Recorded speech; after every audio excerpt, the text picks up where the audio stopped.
Қайырлы күн, әріптестер. 5 қыркүйек Қазақстан халқы тілдер күні құтты болсын.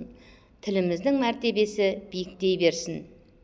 Биылғы тілдер мерекесі ұлы ақынымыз Абай Құнанбайұлының 180 жылдығына арналып отыр.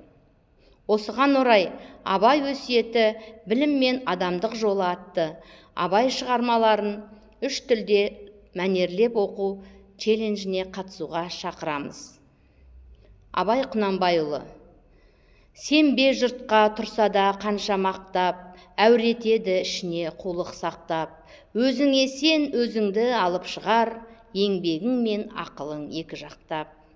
Өзіңді сенгіштікпен әуре етпе, құмарпаз боп мақтанды қуып кетпе. Жұртпен бірге өзіңді қосалдасып, салпылдап сағым қуған бойың еппе. Қайғы келсе қарсы тұр, құлай берме. Қызық келсе қызықпа, оңғақ берме. Жүрегіңе сүңгі де түбін бойла, сонан тапқан шын асыл тастай көрме.